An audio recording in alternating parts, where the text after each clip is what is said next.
नमस्कार, आप सभी का एक बार फिर से स्वागत है हमारे चैनल में। आप सभी को कार्तिक के महीने की हार्दिक शुभकामनाएं। कार्तिक महीने में भगवान विष्णु, तुलसी माता और विभिन्न देवी देवताओं की पूजा का भी विधान है। इनमें पीपल पथवारी की पूजा भी शामिल है।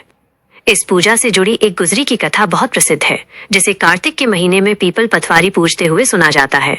आज मैं आपको वही कथा सुनाने जा रही हूँ। ध्यान से सुनना। एक समय की बात है, एक गुजरी थी। उनका दूध दही बेचने का काम था। उसने अपनी बहू से कहा कि जाकर दूध दही बेच आए। जब उसकी बहू दूध दही बेचने निकली तो रास्ते में उसने देखा कि औरतें पीपल पथवारी सींच रही थीं। इस पर उस बहू ने उन औरतों से पूछा, आप सब ये क्या कर रही हो? औरतों ने कहा, हम पीपल पथवारी सींच रही हैं। ऐसा करने से घर में धन धान्य बढ़ता है और खोया पति भी मिल जाता है। वो बहू बोली, ऐसी बात है तो मैं भी सींचूंगी। तुम तो पानी से सींच रही हो, मैं तो दूध दही से सींचूंगी। अब वो गुजरी बहू जब दूध दही बेचने निकलती तो दूध दही से पीपल पतवारी को सींचती, और जब सास दूध दही के रुपए मांगती तो वो कह देती महीना पूरा होने पर हिसाब दे देगी। ऐसा करते करते कार्तिक का महीना पूरा हो गया। अब उसके पास अपनी सास को देने के लिए पैसे तो थे ही नहीं। अब वो जाकर पीपल पतवारी के चरणों में बैठ गई। इस पर पीपल पतवारी ने उससे पूछा, क्या बात है? उसने कहा, आज मेरी सास दूध दही का हिसाब मांगेगी। मेरे पास तो कुछ नहीं है, मैंने तो दूध दही से आपको सींचा है।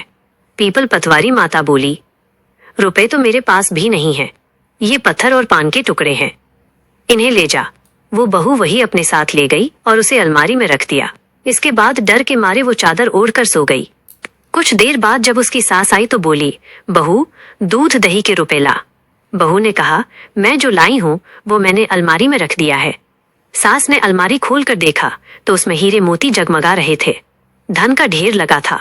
सास ने बहू को आवाज लगाई, बहू इतना सारा धन कहाँ से ले आई? बहू ने आकर देखा तो सच में धन के भंडार भरे थे। इस पर बहू ने सास को सारी बात बता दी। सास ने कहा, अब मैं भी कार्तिक मास में पीपल पथवारी को सींचूंगी और खूब धन कमाऊंगी। इसके बाद जब कार्तिक का महीना दोबारा आया तो सास भी दूध दही बेचने निकली। अब जब दूध दही बेचने के बाद खाली हांडी बचती, उसमें वे पानी डालती और पीपल पथवारी को उसी पानी से सींच देती। पूर्णिमा के दिन उसने अपनी बहू से कहा कि वो उससे दूध दही के रुपए मांगे।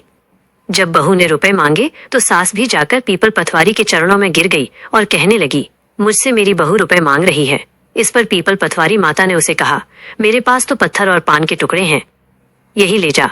अब सास ने उन्हें ले जाकर अलमारी में रख दिया।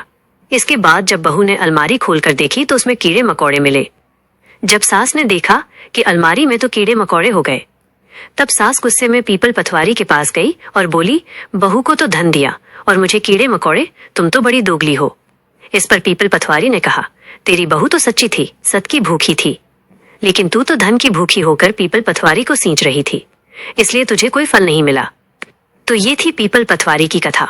कार्तिक मास में पीपल पथवारी सींचने की प्रथा कई राज्यों में है। इसे सींचते समय पूरे महीने कथा सुनने का भी विधान है। हे पथवारी माँ, जैसा बहू को फल दिया वैसा सबको देना, और सास को जो फल दिया वो किसी को मत देना। तो दोस्तों, ये थी आज की कथा।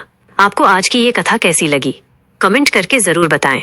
कथा अच्छी लगी हो तो लाइक जरूर करें, और अगर अभी तक मेरे चैनल को सब्सक्राइब नहीं किया हो तो सब्सक्राइब जरूर करें। धन्यवाद।